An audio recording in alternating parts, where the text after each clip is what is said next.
Hi, everyone. So I don't know how much time we have. I think 45 minutes, but we have many people on the panel. So let's make a quick start. We're talking about InDining and delivery apps and how the whole dining experience has shifted with the pandemic. So on the panel we have, you can read them as I read them, Marwan, Saab, co-founder and CEO of Opaala, Ed Tucker, co-founder of Timbl, John Mady, managing director of Club, David Feuillard, is that the right way of saying it?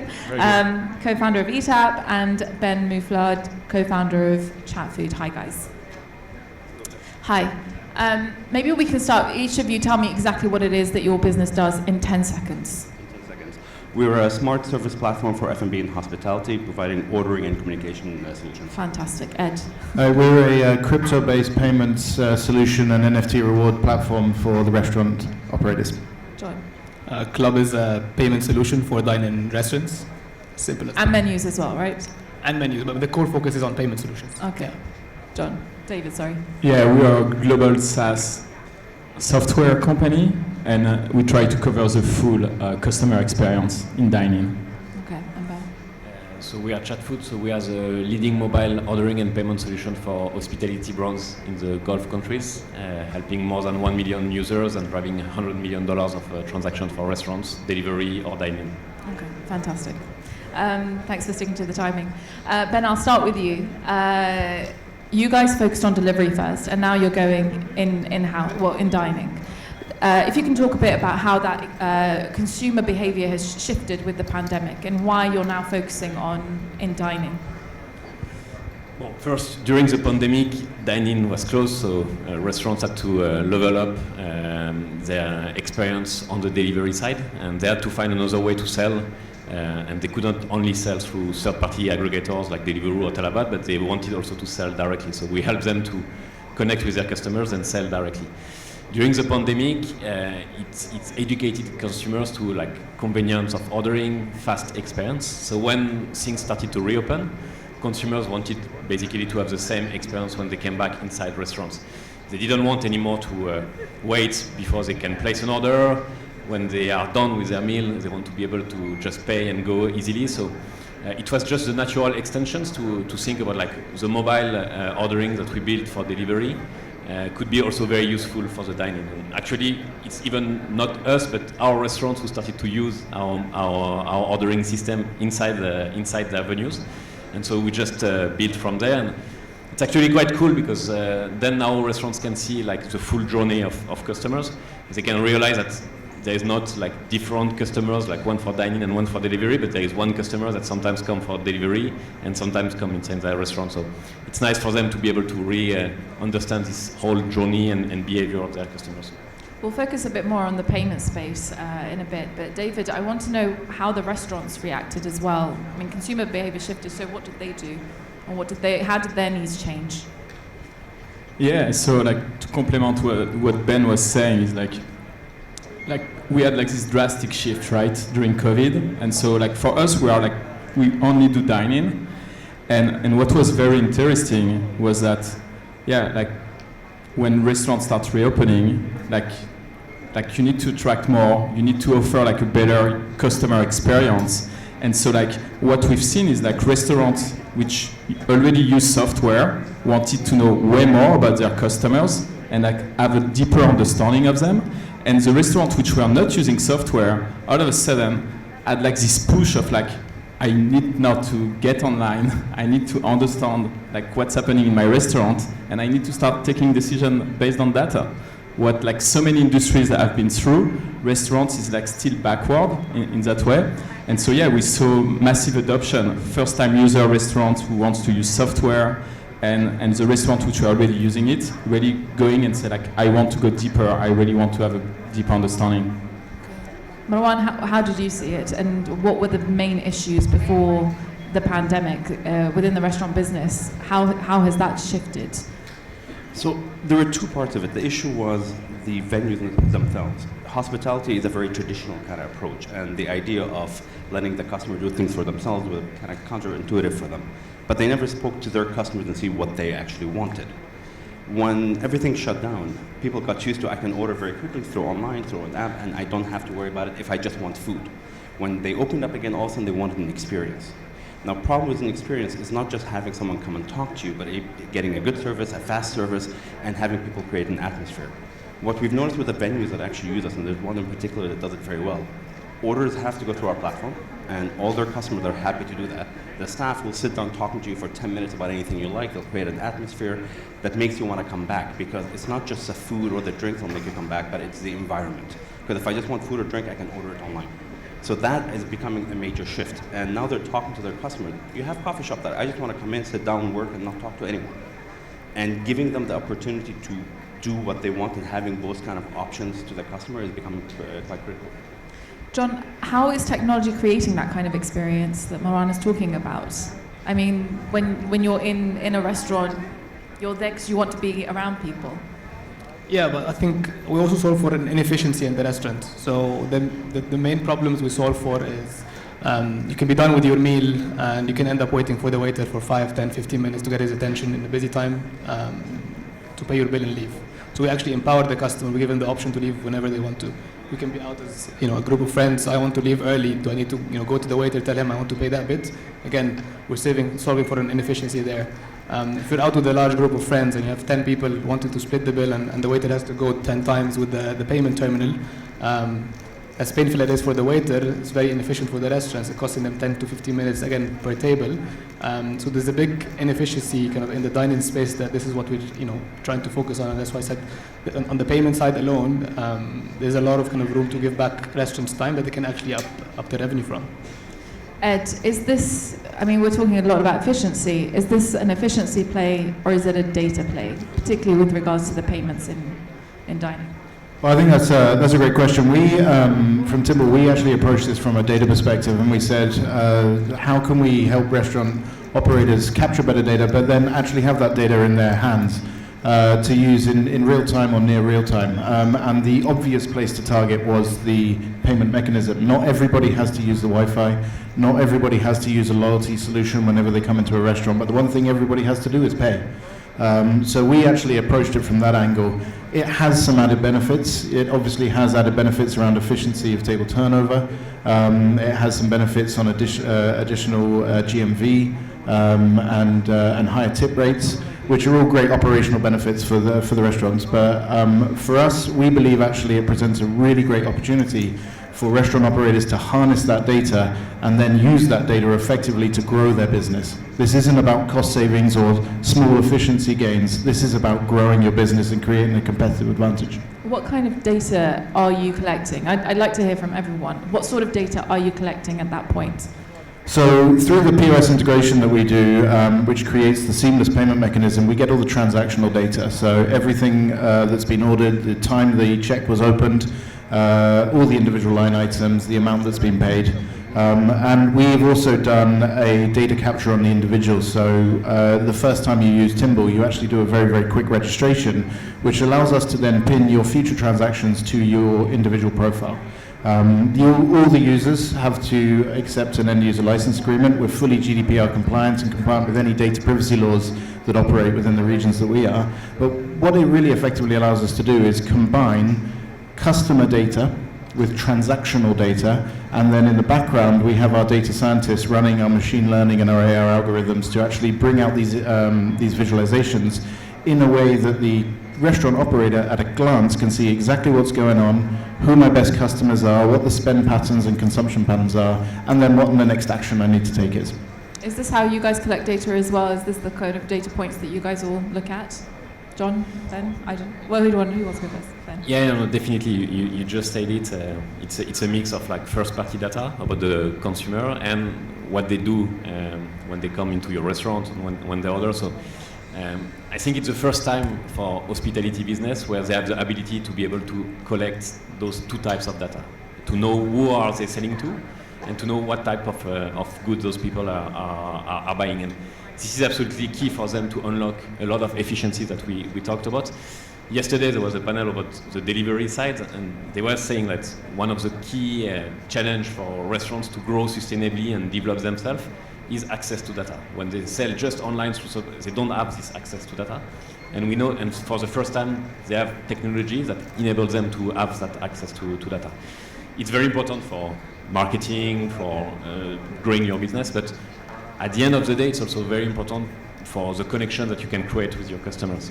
Hospitality in restaurants is a business of like connection, direct connection, people to people. So it's how do you use that data to improve the experience that your guests come and have when they come inside your restaurant. So suddenly, like, we can do things like as simple as knowing that you want like sparkling water or you have dietary requirements, and you don't have to re-explain this again and again and again. The business suddenly can empower its staff to know that and to offer a personalized experience. And this, I believe, we all believe that it's a game changer in the hospitality, and it's going really to help all those businesses to develop themselves in a better way. John, you're ex-Deliveroo, right? So Yes. the issue with the food delivery apps was that they kept their data. Is this the same issue that we're seeing with startups like yourselves? Who gets the data? Is it the restaurant or is it you guys? So for us at the moment, again, with a focus on payment, we're doing minimal kind of data collection because we don't want to have a disruptive journey for the consumer. Right? We want them to come and see the bill and leave as soon as. The main data focus in the future is actually to help restaurants. So at the moment, a lot of dine-in spaces, if they haven't made a reservation, for example, through Eat app or through other platforms, a lot of dine-in restaurants don't know who their customers are. How often have they come? When was the last time they came? What was their experience, etc. So this would be the focus for us in the future in terms of helping the restaurants know who your customers are. You can then tell them, if you've not come for a couple of months in the restaurant, I can let you know, hey, we've opened a new place, we have a new package, we have a new brunch. Here is some offers. So a lot of, in the dine-in space, a lot of the restaurants don't own their own customer data at the moment because they're not collecting it. Regardless of, collecting most sold items or, some elements in terms of the food itself is knowing who your customers are. I think this is a big gap in the market at the moment that the restaurants need. David, you look like you want to add to that. Yeah, definitely. I guess, I definitely agree with what everyone is saying. At the end of the day, like, I think we all envision like the same future for the restaurant, right? In which like the restaurant will be able to acquire diners online from Google, from any platform, know about those different channels. Then the customer will come and dine, and the restaurant will have a very deep understanding of, like, as we said, like what they have ordered in the past, what they would prefer to have. They would be able to pay faster and not to have to rely on credit card machine. And then after that, the restaurant want to retain their customers. Like any single business, retain customers are the one which spends the most and which are the most valuable.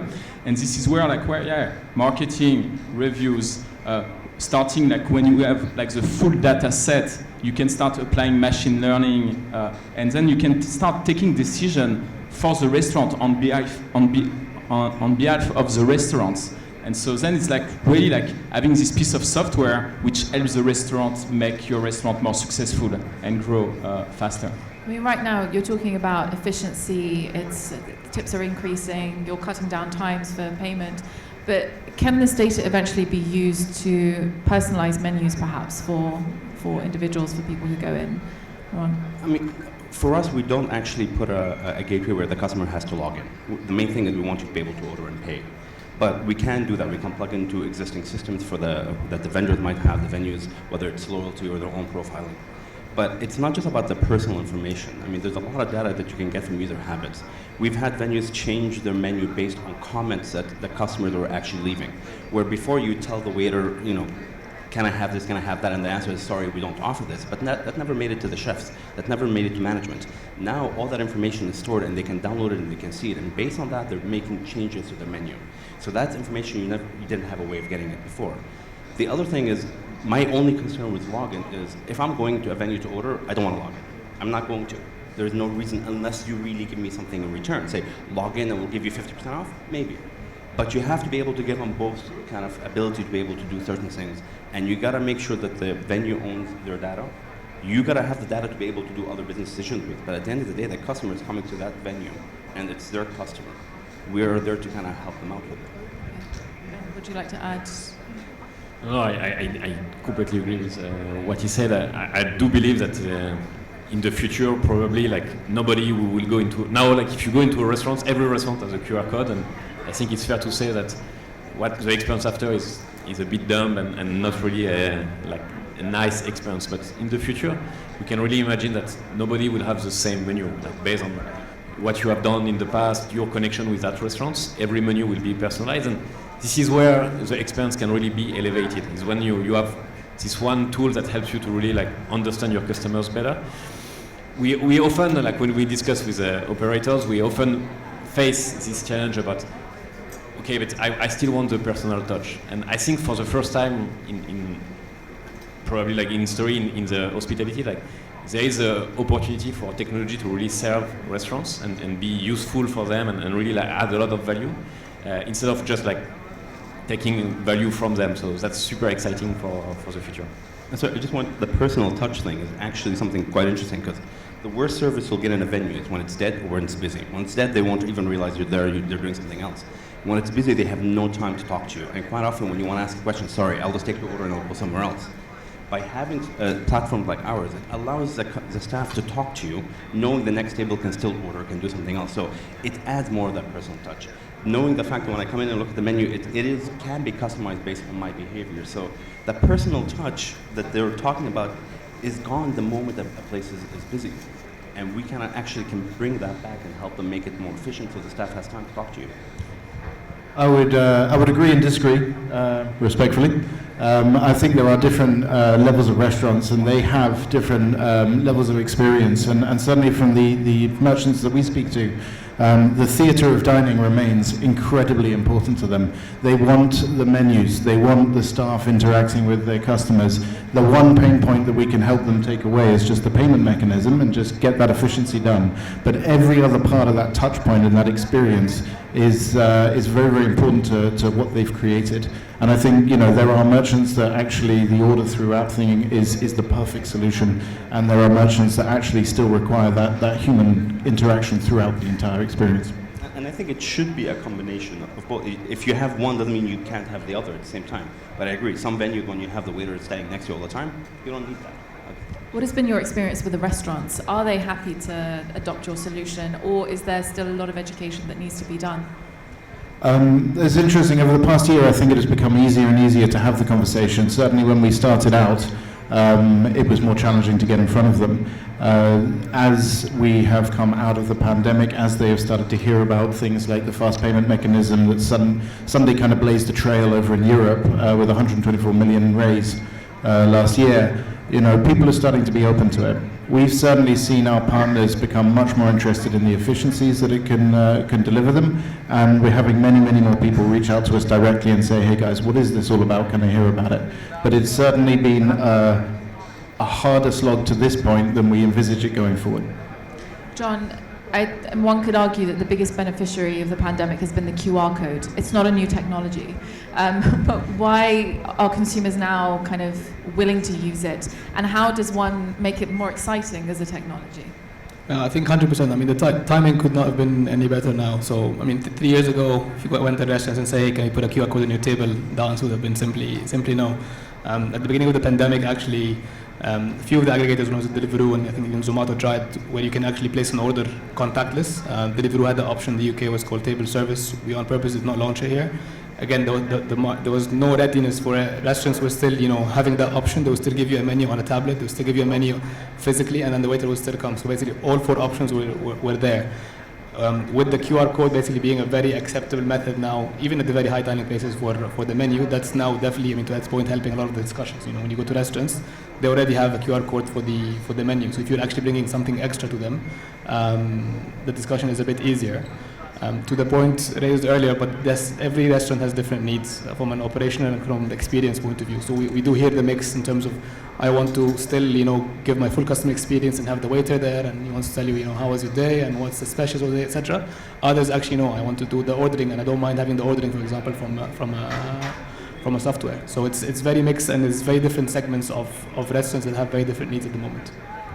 David, there's something quite comforting about being able to go to a restaurant and no one knowing who you are. But with these kind of new solutions that are developing, restaurants are able to track exactly who you are, what you're ordering, what you like to pay with. Is there a risk of consumers giving up too much data? And you could be GDPR compliant, but does this take away from kind of just that experience of going and no one knowing so much about you? Yeah, no, that's a very good question, right? But the world in which we live right now, like how much data Google or Facebook have about any single of us in this room, right? So that's true, like the best restaurants using our platform is like as soon as like you call them, they already have like your phone number, they see your profile, they see your picture because they went on LinkedIn and they took your profile picture. And yeah, and they know that you went 12 times in their restaurant, that you canceled twice. They know how much you spend per head on average. They know that you love this coffee or this wine. And yeah, I guess like the best restaurants are going to use that the right way. That's like, yeah, I'm thinking about Google or Facebook, like when they are like in trial in the US with the Senate or something like that. They should say the same, I guess. But yeah, I guess it's like we give them the platform, right? And then the platform is powerful. And like if they use it like the best way, then like the best outcome will for both the diner and the restaurant will come. And if they push too hard, at some point, yeah, you could have some issues. So yeah, just to pick up on that, firstly, what are you doing in restaurants, Triska, that you need to be anonymous? I personally believe that it's a value exchange. The whole thing comes down to a value exchange. If I, as a consumer, want to have a better experience or get some loyalty or get a reward, I should be prepared to trade some value for that. And the data is the most obvious one. No one is forcing you at any point to scan a QR code and pay your bill. Not a single person. I'm thinking of a very dystopian future in which personalized menus are pushed to individuals and you can encourage, like, push certain meals that can make them gain weight or make them lose weight. I don't know. This is how my mind works. So quite a few of your competitors here. How does one stand out in this space? And is this, I think, I can't remember which one of you said this to me, but this is a feature and not a company. I said that. Okay. If you could elaborate a bit more.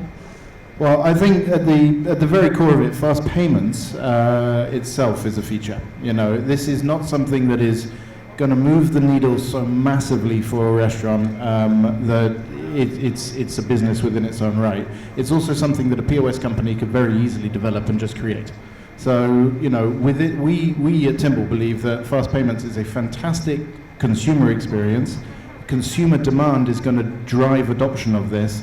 Restaurant operators, they're kind of apathetic to begin with, but they kind of see the value. That's kind of like, yeah, okay, I'll give it a shot. But really, it's the launch pad for everything else. And you know, you say we're competitors. I think we compete in certain spaces. I also think we complement each other quite a lot in certain spaces as well. What a beautiful world would it be if you make a reservation on ETAP, and as soon as you turn up to the restaurant, your phone is connected to the POS and you can see the bill. In fact, it's not even your phone; it's your Apple Watch. You know, through an integration that we've done, like, there's no need for the QR code. It would be a wonderful place to be. Do you guys all agree with that, or do you think this is a company? I think, as we discussed on the different kind of elements of, you know, enabling ordering, on data collection and insights and analytics for restaurants, I think these are all important features that don't make a feature anymore. As long as basically you're adding value to the restaurant, not just from an efficiency point of view, from a data point of view. You know, we were talking about enabling customers to pay on installments, for example, in the future, right? This is also kind of, some people think it's crazy, some people think it's, it's already happening with certain food aggregators, right? So as long as the value proposition is there and there's features that you can differentiate yourselves, I think this is how we believe we can, this can continue. And that's exactly my point. It's the feature of fast payments is not a business. It's building the value around it with the other elements that actually turns it into something that is very interesting. You're right. A lot of the stuff that we do are kind of features. You put it together as a business. I think between all of us here, okay, us and Chatfood have a lot of the same kind of business that we're doing. So, but we actually drive each other forward as well. But with the rest of them, very easily plug into all the businesses and work together, so we can kind of serve as give an end-to-end solution. So I do think we complement each other in many ways. Yeah, I completely agree. The challenge is to elevate the customer experience and to empower all those restaurants to build a better business. So I think we are all trying to achieve the same things, and we all have our own assets. On our side, we do believe that, as I said earlier, like customers move from online to dine-in, and it's really important to have a view on all these behaviors in this journey. And you cannot just do one. You need to be able to view and to have an omni-channel view of your customers to be really able to elevate this experience, and on the business side to be able to unlock the efficiency that we mentioned. But before, like all the difference between our companies, like we all have one same goal is to help restaurants to run and develop their business in a better way. So that's the exciting part of it. I mean, with regards to the fast payment, it was really Sunday in the UK that launched and propelled this segment. What happens next? So, I mean, you guys have all come around very quickly, or you introduced the feature relatively recently. What's next for this space? I think Sunday is interesting because they also understand that just the payment is not enough. You need to do more. And actually Sunday is investing a lot, and they raise a lot of money to buy out companies like Opaala or Chatfood to add the piece of delivery and ordering, because they understand that there is no way they can just like really change the experience with just the payment. It goes all together, and you need to offer the full experience to be able to unlock all those gains that we just discussed. Yeah, I completely agree. I think Sunday have created a bit of buzz. Obviously, some of us up on this stage were doing it before they got there, but we didn't raise the money quick enough. Their business model, I simply don't understand it. It's a race to the bottom on a transaction rate, and that is not a business that I would ever want to be in. And that is why they are now looking at buying into other things. For us personally, we went a slightly different route, and we've gone down the crypto and enabling crypto payments and NFT rewards, because we think that tying consumer behavior to in real world experiences and rewarding them in the crypto space is exactly where this helps us differentiate and bring something to it. What's the usage like for crypto in restaurants? Today, Yeah. non-existent, and that's why we're bringing it to the table. I mean, you cannot go to a restaurant and have a nice meal and pay with your cryptocurrency. Tomorrow, with Timbl, you will be able to. And if you can talk a bit about the NFTs and exactly what that is. Not what are NFTs, I'm sure a lot of people kind of understand, but how do you give NFTs? Yeah, well, I mean, NFTs are obviously the buzzword of last year, and what we've looked at is how do we utilize that technology to actually drive loyalty and drive rewards to restaurant customers. And you know, through our integrations into various wallets, we are able to seamlessly airdrop NFTs that have real world value that can be exchanged for tangible value, such as, let's say, at a beach club you can get a free sun lounger, or you get a queue jump at certain events or certain tickets, etc., etc. Just as a couple of ideas. Our technology allows for that to be seamlessly done. And the reason that we can do that is because we pin it all to a consumption pattern, an actual spend for someone in a place at a certain time, which is the fast payment mechanism. So that's how we're going to take it forward. I'm sure the guys have got other ideas on how they're going to take it forward. Okay. When you first told me about this, I described it as an adult version of the McDonald's Happy Meal, the NFTs. I'd like to open the floor up for questions if the audience has any. We have one at the front.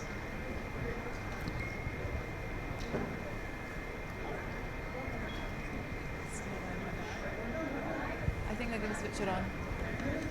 Or shout. Shout very loud. There Pretty you good. go. There we go. Good afternoon, panel. Thank you very much for coming here. My name is Damien Conway. I work for the Divine Restaurant Group.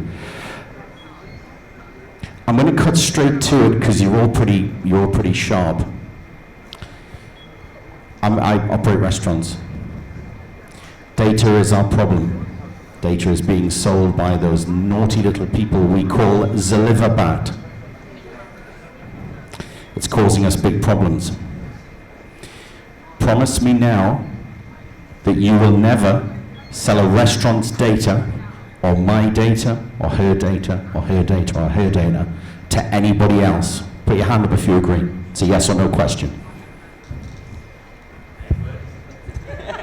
I'm not going to promise you something that I might do in the future, but what I can say is on an aggregate, I will never sell your personal data to someone else. But on an aggregate level, if we were able to enable benchmarking, super easy for every restaurant operator to be able to say, I sold 50 burgers this week, am I better or worse than the market because I know I'm better or worse myself?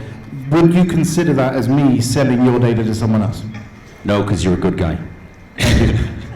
Ben, can you kind of talk about this? Because Chatfood, really, that was the core kind of product, the fact that you allowed restaurants to keep their data.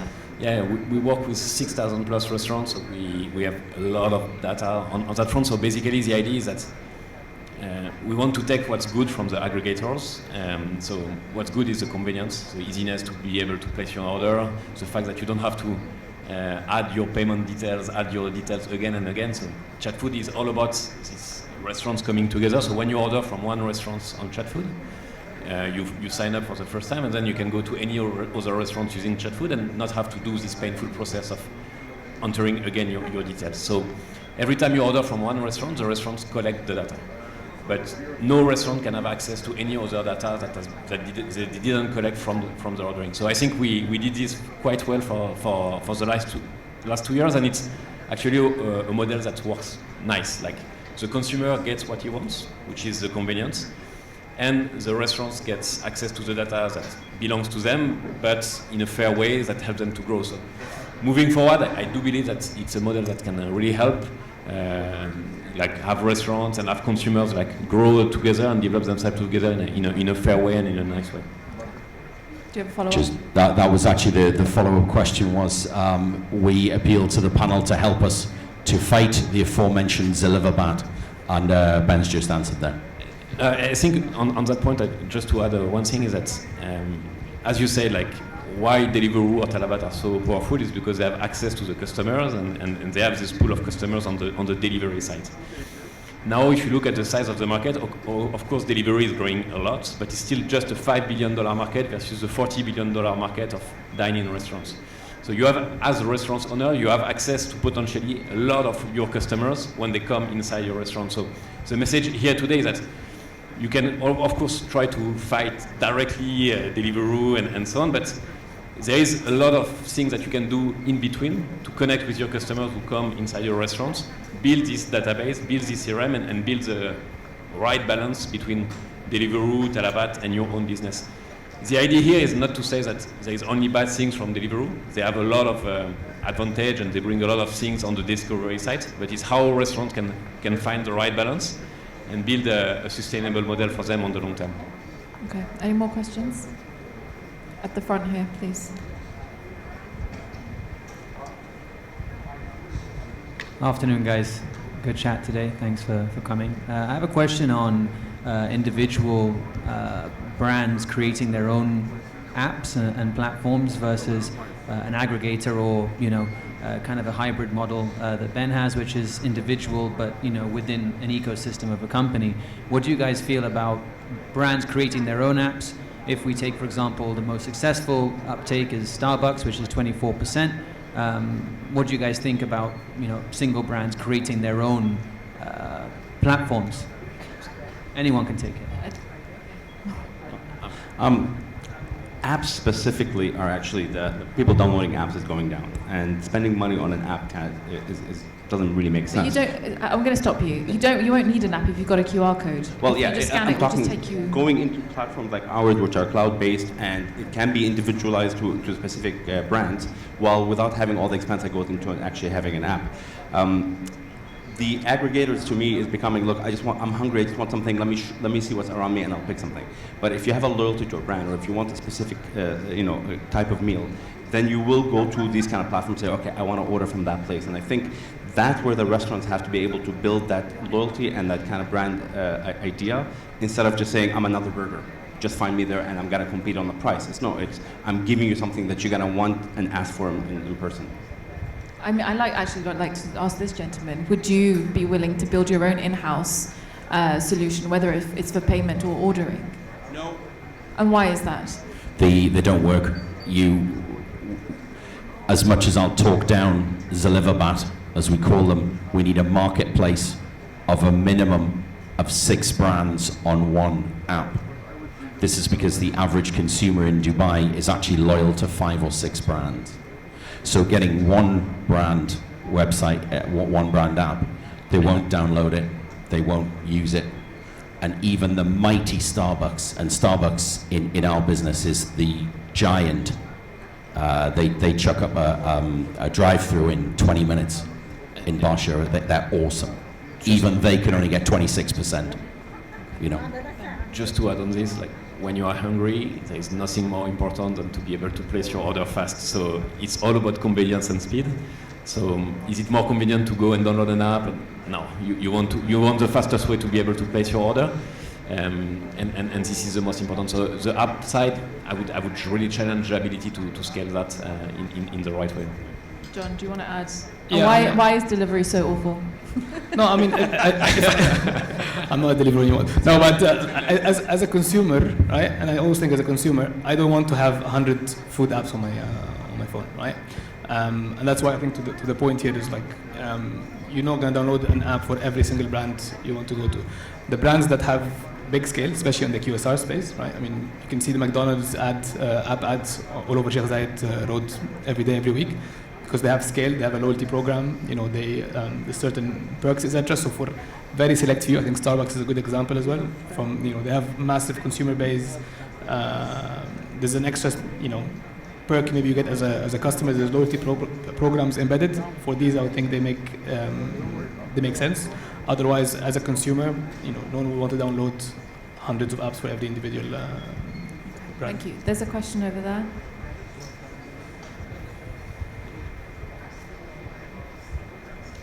Hi guys, my name is Ali. I'm from India, and actually the background of mine is that we were into food manufacturing and we've been servicing much before the advent of cloud kitchen, dark kitchen, whatnot, to flight kitchens and food service business and such. At the advent of the cloud kitchen, and then the pandemic happened, and I think everyone knows what happens. What I want to throw is actually a perspective for you guys to comment on. You guys would have known what is the outcome of what happened during the pandemic. In India alone, I think we have more than probably 400,000 restaurants that closed down actually. And when that happened, when the business ratio shifted from 60% dine-in, 40% delivery, the entire thing reversed out, right? So there's no dine-in, there's only delivery. And as many of the other businesses that hold out in terms of running a tech and getting your customer data and running the business, many of the restaurants were left out with no other option but only depend on only the aggregators. The aggregators were really charging a very hefty fees for them to do the business in that, and that also caused furthermore restaurants to do. So with all these things, I actually made a business, and I decided, screw all the aggregators, I'm going to do the delivery on my own. Now I know that it's very difficult as an individual for me to fight against such a huge money which has been spent in building a business like an aggregator. But what I decided is completely reverse engineered in terms of how I want to do business. And I started delivering on my own. And instead of serving single serve portions, I started serving family size meal, because in the pandemic you have to sit together as a family and eat. And when I tapped into the market, and with so many other variables into it, including food tech, including so many other innovations which we did, I noticed that in 20 months I was able to scale my business 10 times over, and my net margins rose to 30%. And I was one of the very few guys who has been lucky enough to come this by chance. And what I'm feeling is that a lot of other individual restaurants are very frustrated with the way the data has been withheld. I'm very happy to know that many of the guys here on the panel are willing to share the data with the restaurants, that is the most critical information. So what do you think about this, and what is your comment on this? So ghost kitchens are popping up everywhere. We're actually about to launch with 3 different ghost kitchens, 2 in Egypt and 1 in Saudi. And they fill a need, as you said, for delivery. Everybody wants to kind of have quick food. But it's a very different experience to me than actually going to a restaurant, and nothing will kind of change that. Now, with delivery, there's two things that are quite important. The last mile cost kills absolutely everybody. Anyone who says, no, we can make a profit on it is kind of lying to you. It kills everybody, which is why we'd never do the last mile. We are powering the ordering process. The venue can do the delivery themselves or use the last mile, but by splitting it, it's still cheaper than going with the likes of Deliveroo. Now, I understand there's a lot of cost on it, but the biggest cost with going with somebody like Deliveroo at the end of the day isn't the money, because if it's just a 30% fine, you're getting customers you didn't have, it is the data. And it is the risk of these companies coming and say, you know what, all of a sudden there's a brand that looks exactly like yours on Deliveroo that is selling something for cheaper because they have that information. So you shouldn't give away both. You need to give away one of them. And I would give away the cost for the delivery, and maybe having that community on a place like Deliveroo, but not the data. And that's what we're doing when we're working with the ghost kitchens. So we're offering a multi-brand single cart experience. So you can order from multiple brands at the same time, pay one bill. We give the venue the data, and we give the venue the fact that we don't charge. We do it as basically mostly as a SaaS, and then they take care of the delivery, whether themselves or through a third party. But it still for them ends up being a lot cheaper. Just to build on this, I think what's really painful for restaurants is when you create loyalty with the customers and you keep paying 30% commissions every time that person ordered, when you have done the good job to sell your product, to serve him a quality product, and he becomes loyal to what you said is that it's true. After a month on aggregators, you filter down your list of restaurants to 5-6 restaurants that you trust and you keep ordering from. And what's really frustrating for a restaurant is this loyalty is to pay fees on this loyalty. So again, using aggregators, you need to use them. I think it's really valuable when it comes to attract first-time consumers. And then it's how do you build the tools to retain them and bring them to your direct system. And again, coming back to the dining part, something very interesting that we see now that we help them on both sides is that there's a lot of overlapping between consumers who come inside the restaurants and who order on delivery. On average, 7 out of 10 customers who come to your dining venues are also your delivery customers. So they are your most loyal customer, and they are the one where you don't want to pay commission on that. So use the aggregators to give you exposures, to put you in front of a lot of people. Once you have created those loyalty, onboard tools that help you to offer the same convenient experience, whether it's inside your restaurants or on delivery, to create this loyalty and keep them engaged with you. That's the right model that will help you to build a right way. To be off aggregators, honestly, it's a big challenge. Very few brands have made it successful. But to find the right balance between aggregators as a discovery tool and a marketing tool and technology company like us as a tool to retain usually works pretty well. Okay, Oscar, is your next panel ready? Okay, all right, we have to wrap up. Thank you, gentlemen, and thanks, everyone. Thank you. Thank you, guys.